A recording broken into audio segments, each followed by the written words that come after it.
Empoderadas. Empoderadas.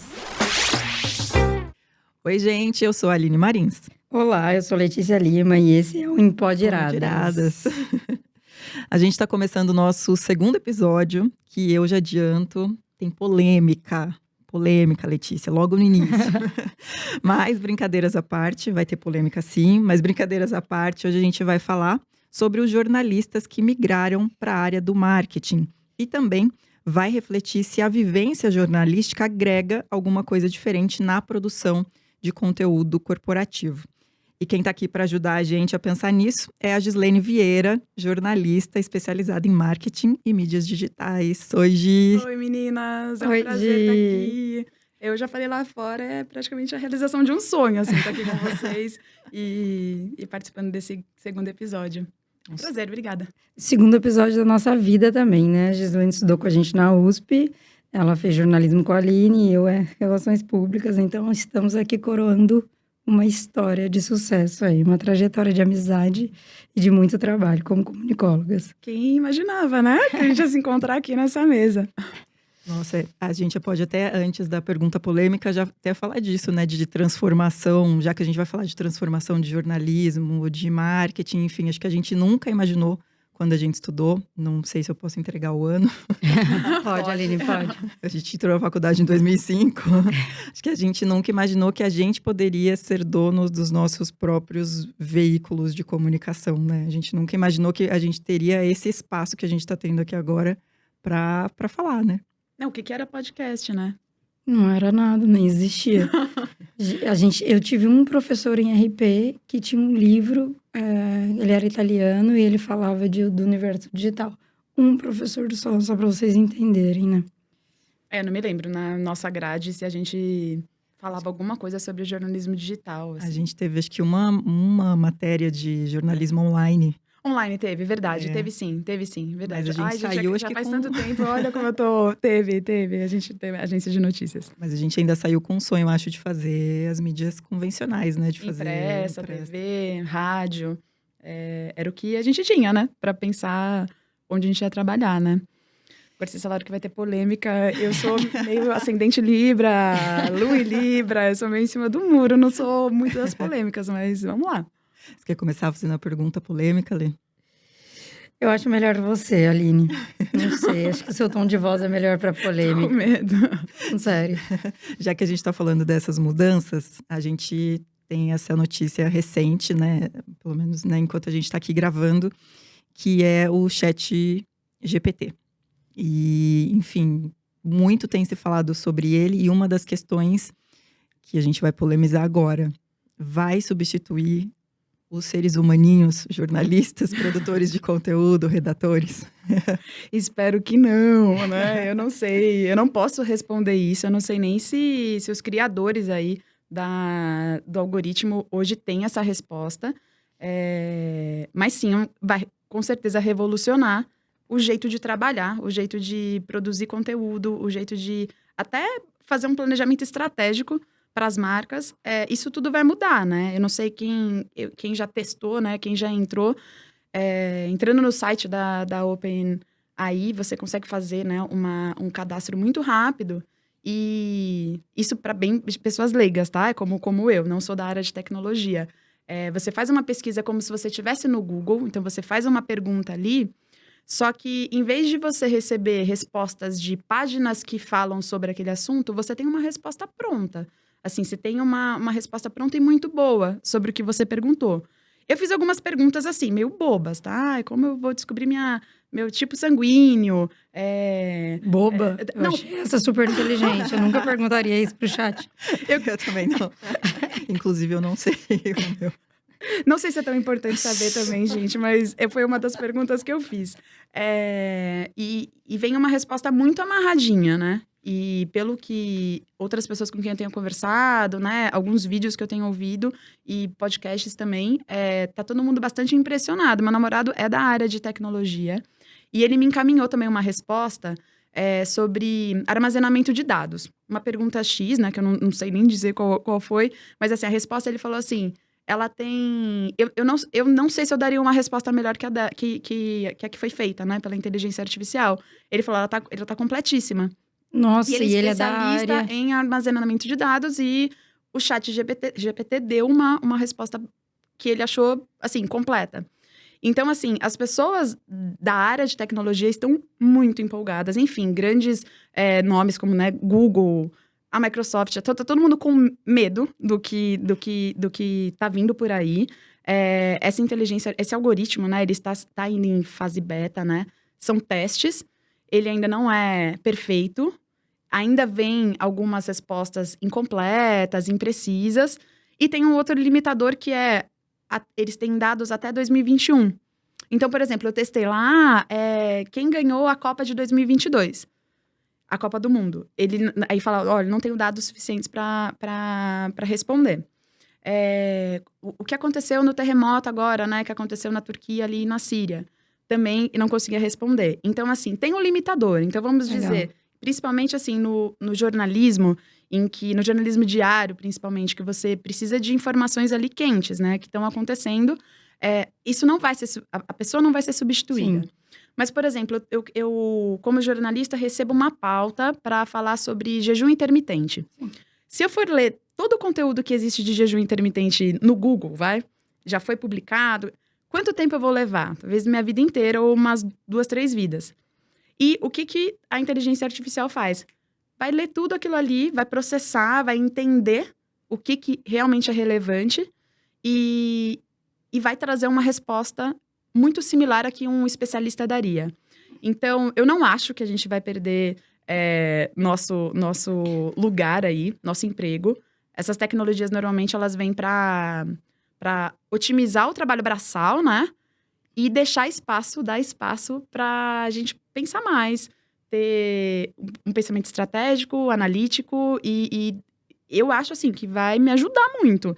Eu acabei, né, conheci recentemente a ferramenta, mas para mim, assim, é algo que eu vou inserir na minha vida, assim como eu inseri o Google, sei lá, 10, 15 anos atrás, mais, né, 15 anos atrás, quando eu comecei a trabalhar, e eu ficava pensando como os jornalistas faziam jornalismo antes do Google, antes da internet. Iam De até os verdade, lugares. exato, procuravam informação onde, tinham que conversar com quantas pessoas.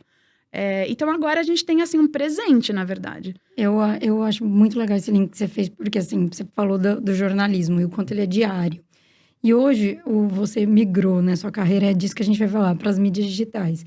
Existe uma parte da estratégia de mídias digitais que está ligada ao que está em alta, que está em pauta, porque as mídias são muito rápidas. Então, uma ideia que está estourada pode ser uma ideia para sua marca e você tem que adaptar, na verdade, o seu planejamento estratégico em valores e usar alguma coisa que está muito estourada na internet. Então, olhando por esse lado, pelo que você já trouxe, então, claro, vai fazer a gente ter muito recurso de pesquisa, mas provavelmente não vai fazer a gente ter continuamos sem o recurso do planejamento estratégico para marketing, no geral. A gente vai precisar ainda de alguém que leia essas tendências e entenda o que está acontecendo. É claro que se você fizer uma pergunta, por exemplo, pode ser que isso evolua a ponto de a gente falar... Hoje a gente vai pesquisar os trending topics do Twitter. Então, assim, até um tempo atrás a gente não tinha isso. A gente percebia no feeling, o que as pessoas estão conversando, sobre o que, né, essas pessoas estão falando. E aí, agora a gente consegue ver. Então, provavelmente, se a gente falar sobre aquilo, neste momento, também vai dar certo. Mas ainda assim, alguém teve que pensar nisso e desenvolver, né, esse algoritmo. Então, a gente ainda vai precisar do humano para ter essas sacadas, né? Sim, claro. Tem toda uma preocupação também na escola, se as crianças ou adolescentes, enfim, ou universitários vão usar o chat GPT, eu tô toda hora, GPT, GPTs para copiar ali, né? Estudar. Mas assim, não vai tirar a função do professor de identificar, por exemplo, onde está a deficiência desse meu aluno aqui.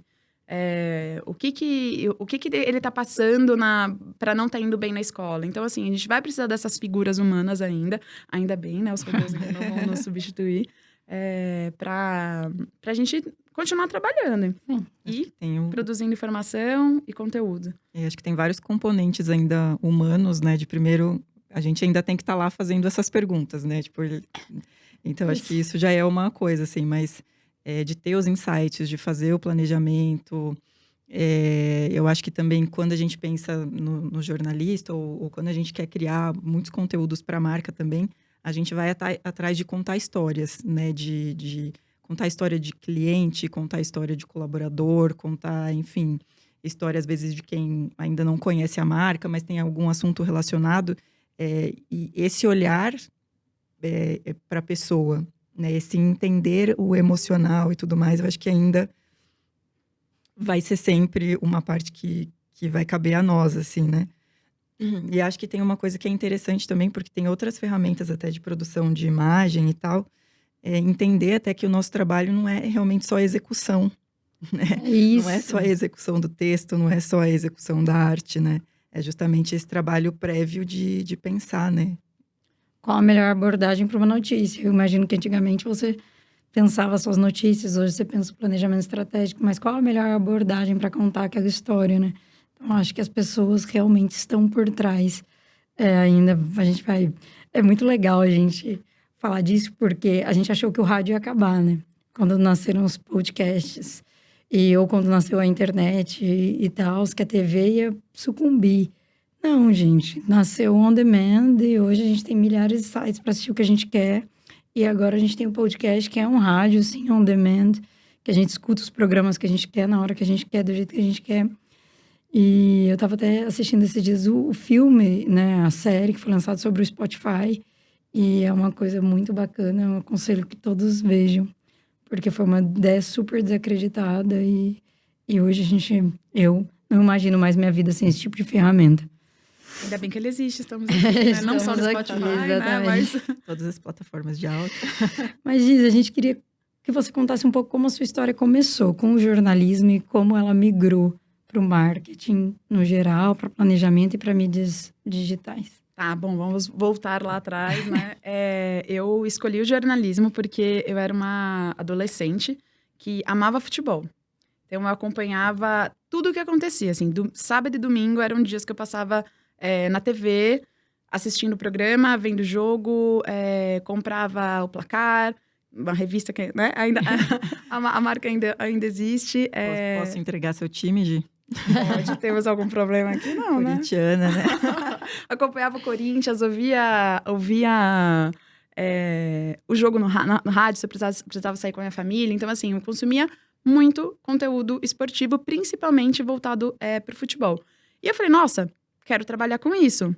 Eu achava muito legal, eu vivia mesmo aquilo. Então, era algo que eu me identificava e pensava, bom, poderia fazer isso. Era uma época, assim, ainda hoje são poucas mulheres, né, que a gente vê acompanhando os clubes, mas a gente já tem muito mais, né? A gente tem muitos nomes aí que são referências, inclusive. Só que não tinha, então, assim, era uma coisa muito aqui e ali. Eu falei, putz, legal. E fui para a faculdade, prestei vestibular, passei na faculdade, falei, bom, vou tentar trabalhar com isso daqui. E aí, foi um negócio muito louco, porque eu acho que eu nem cheguei a mandar, sabe, currículo ou mandar e-mail, tentar contato nessas redações. E logo eu fui chamada para um estágio na Editora Abril, na revista Nova Cosmopolitan, uma revista feminina. E dentre os assuntos ali, né, que a revista tratava, a vaga de estágio era para eu ficar na editoria de beleza. Aí a gente fala de beleza e saúde. Então ali eu falava, né, de beleza, assuntos, enfim, o que a gente vem na nossa cabeça, maquiagem, cabelo, tratamento corporal, facial, mas também falava de nutrição, de dieta, de fitness. E isso abriu minha cabeça, porque assim, era uma pessoa, devia ter 20, 21 anos, né? Uma menina vaidosa, mas assim, não existia esse lance de influenciadoras, blogueiras, redes sociais. Então, assim, não era algo... Hoje parece até, pra muita gente, deve ser um emprego dos sonhos, né? Mas eu entrei muito assim, vamos ver como que é. Vou abrir uma vaga aqui. E eu amei aquele clima, gente. Assim, pra quem assistiu The Bold Type, gente, assim, inclusive a série é inspirada na Cosmopolitan dos Estados Unidos, né? Que é a Mãe. Foi na nossa revista Mãe aí por muitos anos. Tem o Cosmopolitan, enfim, em vários países do mundo. E era muito gostoso, assim, porque era um ambiente, assim, com muitas mulheres, elas me inspiravam. Era um ambiente... Eu chegava no 16º do prédio, eu falava, gente, tinha um cheiro, todo mundo muito perfumado. Uma coisa, assim, deslumbrante para quem sabe, tava falando, vendo chuteira, vestiário, sabe? Suor. Sabe, era uma coisa completamente diferente do que eu imaginava. E eu fui me dando muito bem. Fui gostando, tinha espaço para escrever bastante, para conhecer muita gente, fazer entrevista com ótimos médicos, ótimas fontes, celebridades. Então, assim, é um mundo que foi me cativando. Fiz muitas amigas lá, e amigos também, que majoritariamente éramos em mulheres, né? E então, assim, eu tenho lembranças muito boas. E esse estágio, né, na Nova Cosmopolitan me abriu portas para outras tantas revistas de dentro da Editora Abril. Então, passei pela Elle, pela Cláudia, pela Boa Forma, Women's Health, Men's Health, por muitas revistas lá fora também, na Marie Claire. Inclusive, uma época, fiquei na Austrália, fui fazer um projetinho que eles tinham, chamava Work Experience, de 1 mês na Cosmopolitan da Austrália. Então, assim, Legal. eu sou muito grata por tudo que aconteceu, por causa daquela decisão de, deixa eu mandar uma vaga de estágio aqui. E eu fico pensando até, assim, em pessoas que estão começando, né? As pessoas que querem ser jornalistas. Lógico que agora a gente tem uma outra, né, visão também da profissão. Então, tem outras áreas para se explorar. Mas, assim, uma dica que eu dou, não se limite, sabe? Porque eu gosto de determinado assunto, então eu quero trabalhar com isso, assim.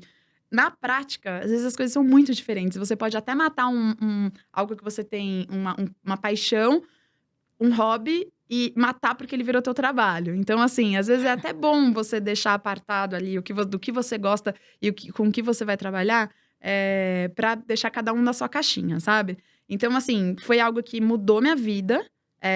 Vim pra, né, onde eu estou por causa desse começo. E assim, gente, hoje eu acompanho as notícias do Corinthians, assim, o jogo aparece no meu celular, se perde ou não perde, tá tudo bem, minha vida continua a mesma, assim, respeito, né, os torcedores, enfim, mas consegui entender que não era pra mim exatamente aquilo ali, né? Então, assim, como eu falei, né? Fiquei anos trabalhando no jornalismo impresso, até lembrar, né, que tudo isso que eu tô falando, essas revistas todas, elas ficaram só no impresso por muito tempo. Demorou demais a digitalização e a empresa como um todo, né? Entrar nesse universo digital. Tanto que a empresa passou por muitos problemas, fechou, assim, a grande maioria dos títulos, diria que, sei lá, 90% dos títulos foram fechados. Vários deles foram embora do Brasil. E sobraram alguns poucos, claro que hoje, né, os que sobraram continuam, né, também estão no online, né, no mundo digital, mas demorou muito essa digitalização. Então, assim, eu passei 10 anos na Editora Abril. O último lugar em que eu trabalhei, que foi na Boa Forma, ali eu consegui fazer um trabalho, aí tava como editora do digital, um trabalho mais voltado para essa área. Então, cuidava do site, das redes sociais, das ações que a gente tinha online. Então, foi o gostinho ali que eu já falei, tem alguma coisa além do jornalismo impresso que eu vou precisar me especializar. Porque isso daqui tá acabando. E não é que acabou, né? A gente sabe ainda que existe, mas com uma força muito menor. O impresso, até porque é o que você falou, Lê. Hoje, as notícias, elas vão assim. As tendências, elas vão embora muito rápido. Então, imagina a gente fazia uma revista mensal. O que acontecia agora? O que agora tá muito em alta porque a celebridade X falou, ou porque a influenciadora Y né, mostrou. Como a gente vai esperar 1 mês para isso sair, sabe? Para produzir. Exato. Então, isso é quase inconcebível, né? Então, agora são conteúdos quentes, que a gente chama nesses conteúdos, que eles vão expirar rapidamente, eles vão para online. E às vezes até uns conteúdos que são institucionais, a gente produz para online, mas a gente vai sempre complementar com o quente, né? Que é o jornalístico. Acho que você citou aí já um começo da sua transição de carreira. Eu queria saber como é que ela foi, mais precisamente. Que dia que você, desse pouco que você fez no digital, lá na Abril e na Boa Forma, isso se transformou realmente numa carreira de planejamento, em marketing, principalmente digital. Assim. Tá. Na verdade, foi assim, não fui eu que decidi, o universo decidiu por mim. Ou, enfim, toda essa minha trajetória aí que eu tô contando, ao longo dos anos, essa falta de investimento no digital da empresa acabou decidindo por mim. Porque aconteceu? A Editora Abril, em 2018, ela fechou muitos títulos, quase 1.000 funcionários, e entrou em recuperação judicial. Então, ela quase faliu, ela tá bem agora, tá estruturada, aparentemente, pelo pouco que eu acompanho. E tenho, assim, um carinho imenso pela empresa, porque passei muitos anos lá, ótimos anos, inclusive. Então, foi o destino, não existe mais tudo isso que eu vivi nos meus últimos 10 anos. E aí, eu ficava pensando assim, e tudo que eu fiz, eu não vou mostrar para os meus netos. Não vai existir mais, entendeu? Essas revistas não existem mais no Brasil, o conteúdo se perdeu, não vou ter acesso a ele. Se algum dia eu quiser mostrar, assim, algo egoísta, mas assim, que me doeu muito também. Porque eu falei, foram os anos muito importantes da minha vida ali, sei lá, dos 21 aos 31, aos 32, eu não me lembro exatamente quando foi.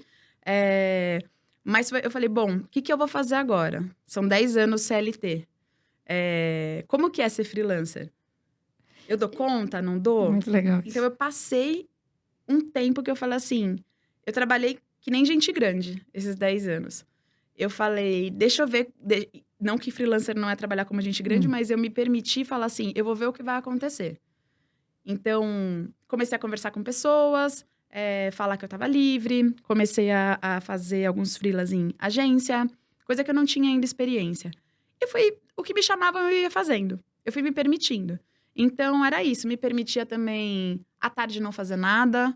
Uma terça-feira, ligar Netflix e assistir a série que eu queria. Me permitia algumas coisas. Percebi que eu não sabia onde batia o sol na minha casa à tarde. Porque eu saía de manhã, voltava à noite. Então, assim, não fazia ideia. Muito legal. Então, foram vivências que eu fui me permitindo. E falei assim, não vou mais ficar nesse automático. E percebi que a minha personalidade era compatível com essa vivência não certinha, super organizada, sabendo exatamente o que eu vou fazer na semana que vem, assim, não tem problema. E um pouco empreendedora, né? Um ponto que a gente vai trazer aqui. Eu acho que o jornalista empreendedor, ele se dá muito bem. Eu acho que é uma característica, né? Que você nessa época, eu imagino que tenha ficado definida na sua vida, assim. Você precisa ser eu empreendedora, eu presa. Você tem que aprender como que abrir empresa, né? Eu sou meia, eu sou limitada, por onde eu começo. É muito difícil porque se você não tem alguém pra ali do teu lado pra te dar o caminho das pedras, gente, você fala, o que eu vou fazer, né? Antes era assim, meu olerite caiu, o salário, não sei o que, tava tudo contado, você não sabe exatamente onde tá indo o dinheiro, mas você recebe ali todo mês, assim, que imposto, quanto, pra quê? Você não sabe. A partir do momento que você é isso, você é você por você mesma, tem esse pré, assim, que você fala, quase nem sabia que isso existia. Sabia, enfim, porque meu pai, né, tem um comércio, então eu sabia que eu precisaria do contador, ou não, se eu fosse uma MEI, né, fazer um contabilizei da vida no online, enfim. Mas você fica meio que perdido. Então, você precisa desse espírito empreendedor. Nesse sentido, eu falo assim, eu agora sou uma empresa. Então, agora eu preciso saber me vender, e eu preciso entender que clientes eu quero buscar, o que é bom pra mim, quanto minha hora vale. Gente, isso é coisa que, assim, você nem pensa, sabe? Quando você tá ali no automático do CLT, hora pra entrar, hora pra sair, você fala, tô fazendo, entendeu? Fim de semana livre, e não é essa a realidade. Quando você vira um empreendedor ali, ou uma pessoa autônoma, você vai trabalhar quando você precisar. Se precisar, ótimo se não precisar aos fins de semana, à noite, mas enfim. Quanto mais você trabalhar, mais você vai receber. Foram muitas mudanças. Só que eu me permiti. E eu falei, bom, vou ver como que eu fico. E percebi que dava pra fazer. Só que ao mesmo tempo, fui experimentando algumas coisas. E tem uma hora que você fala, opa, agora eu acho que eu preciso dar um outro rumo na minha vida. Porque a gente fica com essa pressão também, né? É uma pressão da sociedade. De falar, o que você faz? Isso. Aonde você trabalha? Paulo, Aqui em São Paulo tem muita pressão. Você pergunta o nome da pessoa e o que ela faz, onde ela trabalha.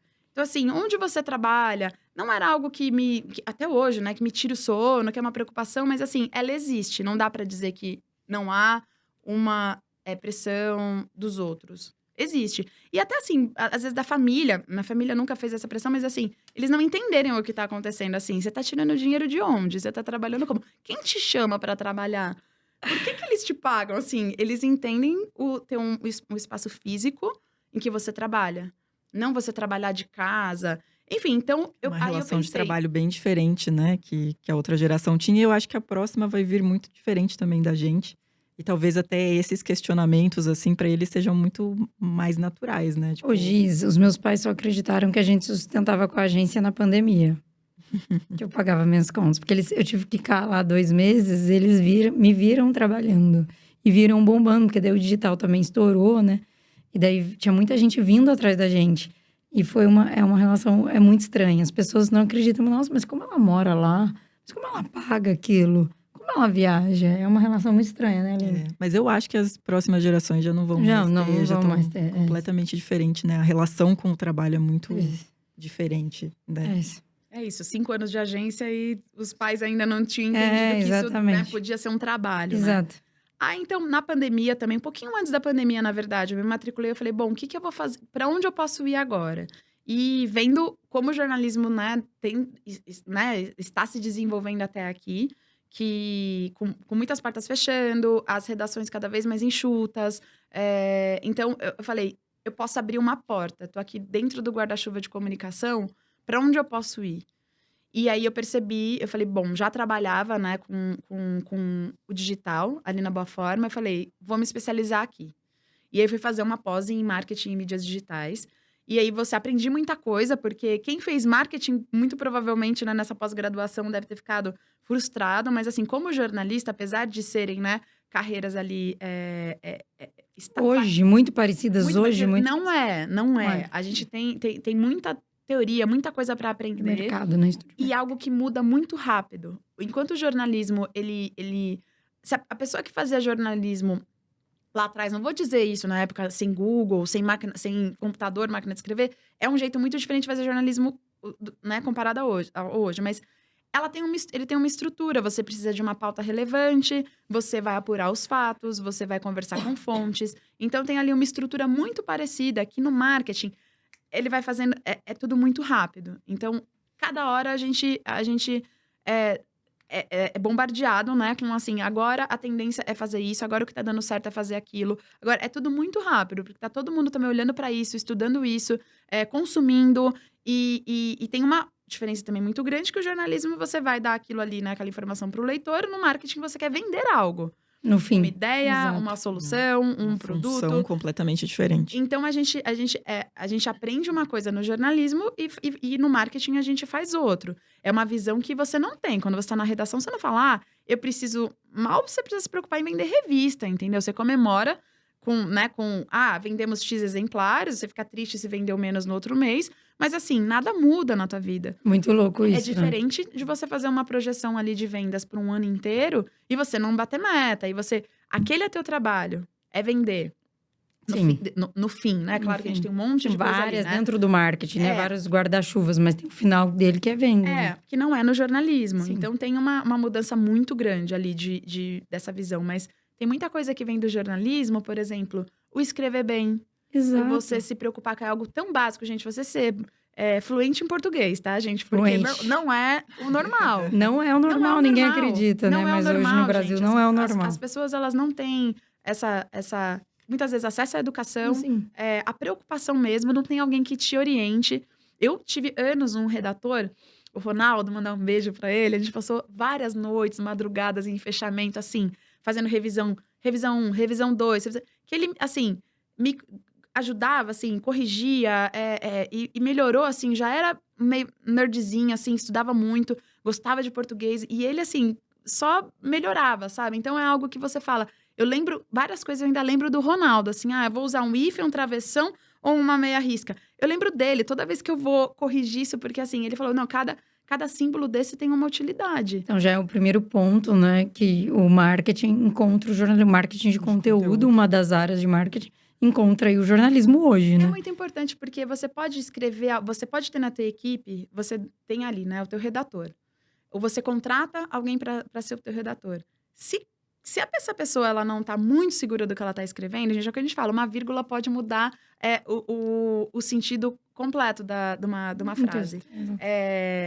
E aquilo pode passar despercebido para quem não está muito ligado, mas para um consumidor que, por exemplo, é preocupado com isso, ou assim, se incomoda, vai falar, poxa, mas essa pessoa, essa marca, ou esse tá escrevendo desse jeito, sabe? Tem esse desleixo. Isso deveria ser o básico, não deveria nem ser uma preocupação, né?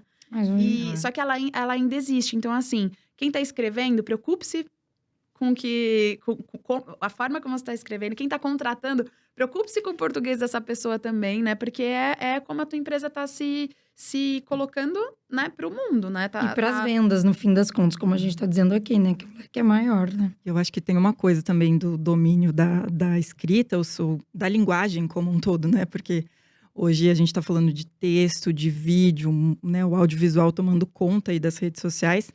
Eu acho que quando você domina a linguagem, e isso a gente traz do estudo do jornalismo, a gente entende também, e essa é uma preocupação que eu acho que é parecida, apesar dos objetivos serem muito distintos, como você falou, né? No jornalismo a gente trabalha com interesse público, né? E quando a gente está falando de empresas, a gente tem um outro interesse, que é esse que vocês estão falando. Mas a gente tem essa questão do domínio da linguagem, e aí a gente se preocupa da mesma forma que as pessoas de marketing, né? Para quem eu estou falando? Né, com quem eu vou falar, que linguagem eu vou utilizar. E eu acho que isso é fundamental, assim, quando a gente pensa também em redes sociais, né? Ter entender exatamente qual é o público que você quer atingir e aí de que forma você vai falar com ele, né? Assim, acho que muito além da gramática até, mas essa questão de realmente como, né? Que palavras eu vou utilizar, né? Para que isso faça sentido para quem tá vendo, consumindo aquele conteúdo. Eu acho que tem uma coisa que fica muito clara, pelo menos lá dentro da FI, e que vem do jornalismo, vem de vocês, né? Que eu não sou jornalista, sou relações públicas, então vem do planejamento total de marketing e tal.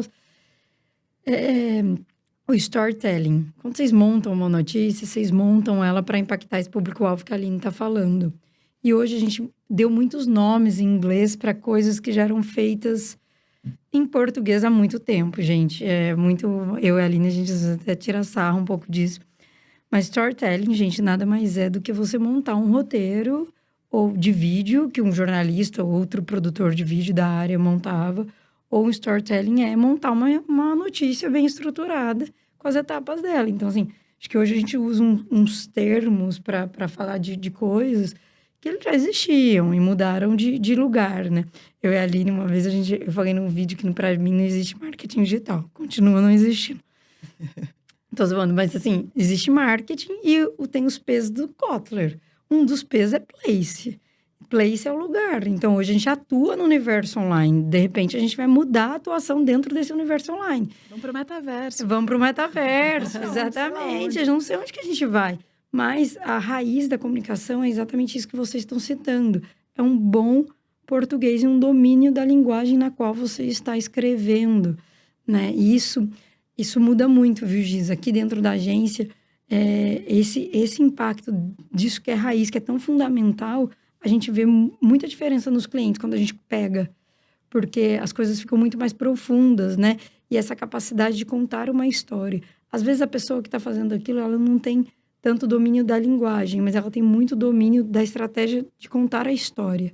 E junto com a gente e com outras pessoas que têm ou o domínio da linguagem ou o domínio do não sei o quê, se monta uma coisa. Mas tudo isso que a gente está discutindo, na nossa opinião de marketing hoje, né, vem um pouco do jornalismo misturado com o que você falou de planejamento de administração, que é um planejamento de marketing que no final é de administração, que é de vendas lá, mas que a gente usa o inbound a contar histórias para botar dentro de um escopo, né? A gente uniu várias áreas aí. Gestão de crise, né? Putz, que eu estudava tanto em RP, né? E que a gente usava a antiga assessoria de imprensa, ainda usa, né? Para diminuir crises, né? Para não deixar com que marcas caiam tanto. E hoje tem marcas causando crises quando se associam a creators ou a pessoas que falam coisas na internet que são extremamente perigosas. Então, a gente vê de tudo, né? Como a internet impacta, mas no fim é todo o mesmo pensamento. São as mesmas ferramentas lá de trás, né? Em outro universo, na minha opinião. Aí vocês falaram, Aline, né? Você também falou, Lê, da importância da gente falar, se adequar esse discurso também para o público-alvo, né? E muitas vezes, assim, quem é nosso público-alvo? Exato. Muita gente não sabe. Você não sabendo, você vai se comunicar como? Ou você vai dizer o quê, né? Então, a importância de, tanto no jornalismo, agora associando as duas, né? Como no marketing, a gente entender para quem a gente está fazendo isso, para quem a gente está oferecendo e o que a gente quer, né, como objetivo. A gente já falou, jornalismo é informar, o marketing, de certa forma, ali, é apresentar, é mostrar ali as soluções, vender. Tá, ok. Agora, como você vai fazer para um conteúdo realmente relevante? Você precisa conhecer teu público-alvo. Falar de uma forma clara, falar sobre as dores, né, que eles estão querendo solucionar e realmente entender quem são, como eles estão se transformando, porque também até dar o exemplo lá da Cosmopolitan, imagina, era uma revista feminina, antes da gente falar tão abertamente, né, falar em todos os lugares sobre feminismo. Então você encontrava, assim, chamadas que hoje em dia nunca, chamadas, né, na capa da revista, pautas que nunca sairiam hoje. Porque o público-alvo continua sendo mulheres de tal a tal ano, de tal idade, dessa classe aqui. Só que assim, como elas se transformaram? O que é pauta hoje para elas? Né? É assim, como perder 10 quilos em um mês. Isso é hoje, né, Giz? Tinha muito na nossa época. Hoje é tipo, a gente condenaria porque pode fazer mal para a saúde, porque uma revista nunca levaria. Sim, e a gente tem, assim, enfim, essas últimas semanas aí estão fazendo um revival aí, trazendo, não sei se vocês chegaram a ver, algumas reportagens das revistas começo dos anos 2000. Então, assim, Capricho, Criativa, algumas revistas femininas, talvez, a Nova também nesse compilado, com artistas, atrizes, no geral, magras, falando como elas eram fora do padrão. Então, elas eram, assim, um pouquinho, talvez, com medidas, né, maiores. Hoje, tipo, de falar, nossa, fulana é gostosa, fulana é, assim, com mais corpo do que outras, e elas eram consideradas as gordinhas daquela época. E, assim, até uma que foi muito chocante era a Fernandinha Souza, de biquíni, magra, usava-se muito Photoshop nessa época, mas assim, magra. E ela falava, eu aceito meu corpo hoje como ele é, como se ela fosse gordinha. Sim. E assim, é uma geração que foi bombardeada com esse tipo de informação, porque aparentemente naquela época o público-alvo queria ser magro. Claro, não porque queria, simplesmente porque queria, porque nós éramos adolescentes bombardeadas por imagens de pessoas muito magras. E existia todo um preconceito, né? Existe. Ontem, estava escutando, eu não sei se vocês viram, um podcast da Preta Gil, na Gil Bianchi, né? Um outro podcast, ela está falando exatamente sobre isso. Que o que falavam mal dela quando ela saiu na capa do primeiro CD dela nua, quando ela entrou com um perfil falso no Orkut, para ver as comunidades, o que falavam mal dela não tinha nada a ver com ela ter saído nua, que era um grande choque. Mas era sobre ela ser gorda e fora do padrão. Tudo. Xingavam gorda, horrorosa, gorda, não sei o quê. Que é exatamente 2000. Ela saiu ainda 20 anos.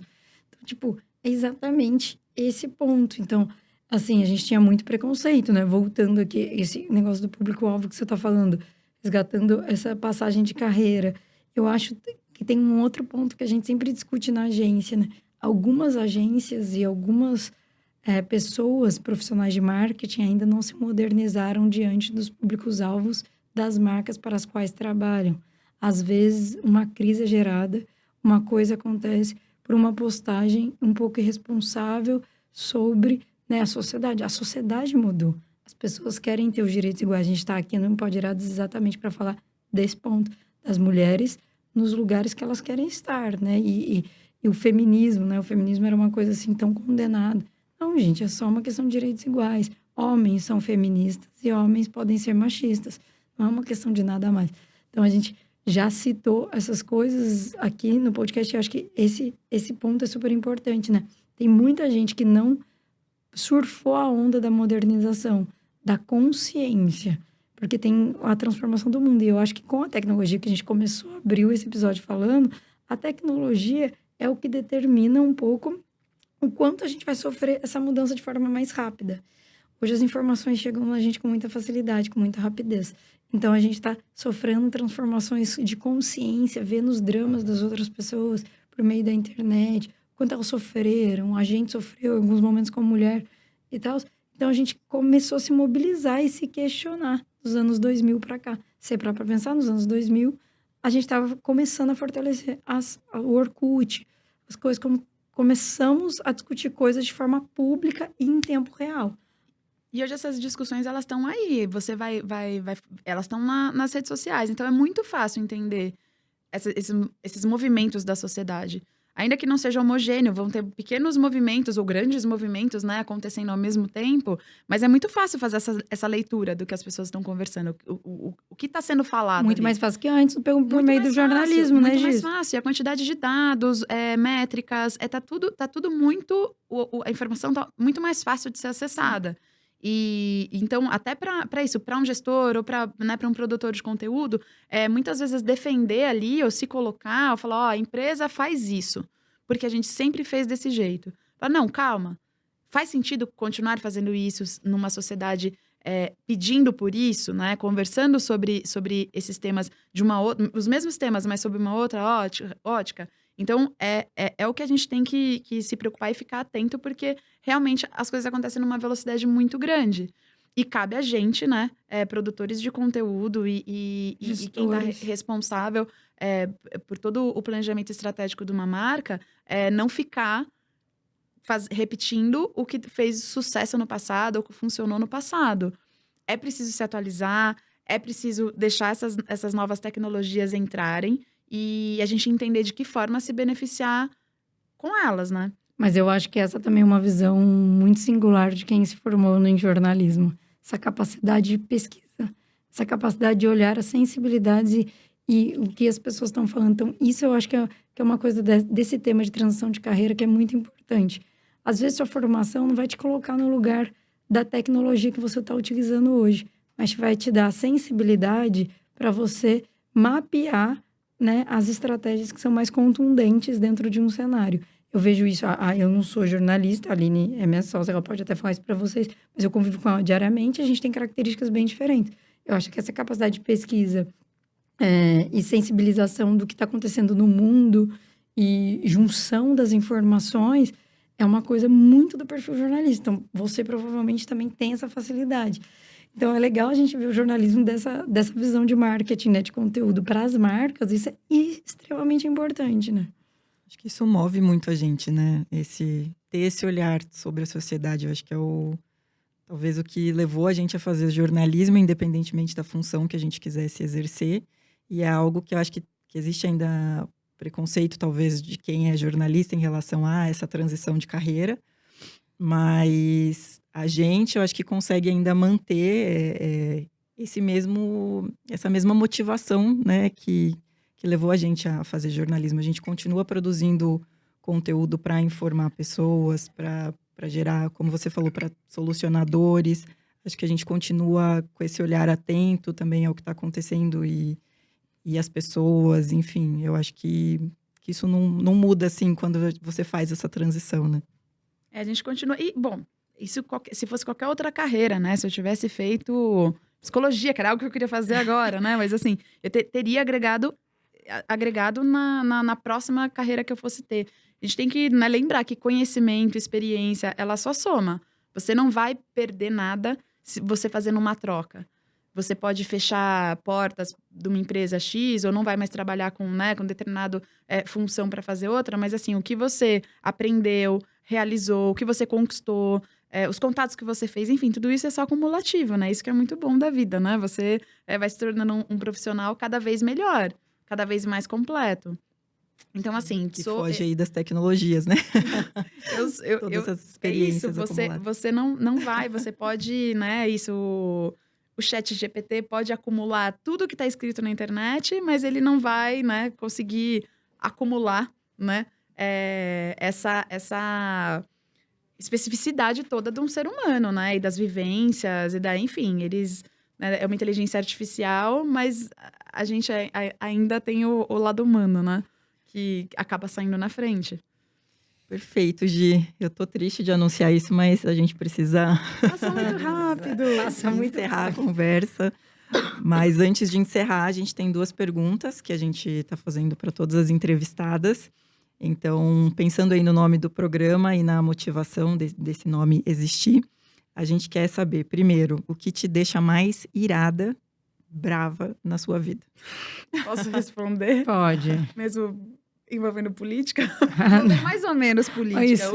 O que me incomoda muito, assim, tem muitas coisas que acontecem na sociedade que me deixam chateada, triste, desesperançosa, mas assim, irada, assim, são, aproveitando, né, o que a gente ouviu falar, né, esses anos, últimos anos de pandemia, são negacionistas, são pessoas que negam a ciência, negam o que já está comprovado, o que a gente sabe que pode fazer mal ou pode fazer bem para a sociedade como um todo, e ainda é contestado. Então, assim, isso é algo que irado mesmo, assim, muita raiva.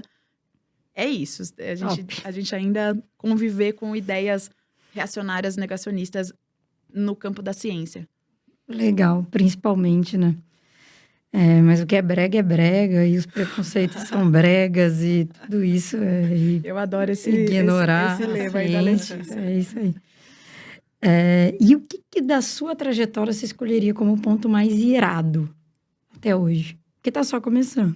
Trajetória de vida? De vida, trajetória você pode escolher pessoal ou você pode escolher profissional. Olha, ainda acreditar no ser humano, acreditar que os bons são maioria, que a gente ainda tem esperança, mesmo agora, voltando também, né, para o assunto de pandemia, né? A gente viu muita coisa, muita gente falando, isso, o ser humano, né, acabou, vem meteoro, vem extraterrestre, acaba com tudo, porque... Não, eu ainda acredito que sim, somos os bons, e me coloco no grupo dos bons, tá? Não, bons no sentido de pessoas bondosas mesmo, né? Que quer o bem do outro, que enxerga o outro, que tem essa preocupação e saber que eu não vou estar bem se o outro não estiver bem, ou eu não preciso que um esteja mal para eu prevalecer. Então, é muito isso. Eu acho que ainda conseguir manter, espero que mantenham, né? Talvez seja a coisa mais irada ainda acreditar que existe bondade aí no ser humano. Você transparece a sua, né? Pra Em quem te tudo. conhece. Gi, antes da gente fechar, então, a gente pediu para você, né, fora aqui do ar, para separar uma indicação de algo que nesse momento esteja te tocando e te inspirando e que você acha que é bacana também compartilhar com quem está vendo, com quem está ouvindo. A única condição que a gente colocou, a gente vai falar isso sempre aqui, é que seja de autoria de uma mulher ou que tenha uma mulher em destaque, para a gente continuar com esse movimento aqui, né, fazendo parte de um movimento de alavancar aí as mulheres. Muito legal. Eu pensei em algo e mudei, 24 horas atrás mudei, porque eu conheci o trabalho de uma jornalista, ela chama Ana Michele Soares, uma jornalista e escritora, autora de 2 livros, e eu queria falar de um deles, que é o Enquanto Eu Respirar, que ontem eu fui ao médico e eu falei, comecinho da semana, eu falei, nossa, já tô cansada, eu tinha feito muita coisa, sentindo que eu tinha feito muita coisa, e tinha mesmo, e por isso que eu tava com uma sensação de cansaço. Ele falou, nossa, eu falei pra você já desse livro, não sei se você chegou a ler. E eu falei que não, tal. Aí ele começou a retomar a história que eu não lembrava. E a Ana Michele falou, uma mulher que teve um diagnóstico de câncer de mama aos 28 anos.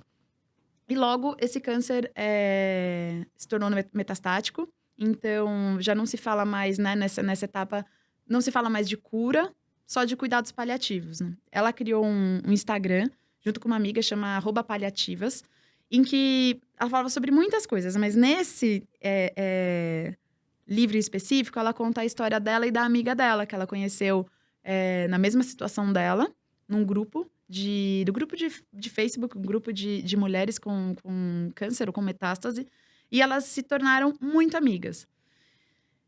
E no momento do diagnóstico, a Anami, ela se chama Anami, se referencia como Anami, ela começou a questionar como ela estava vivendo a vida dela.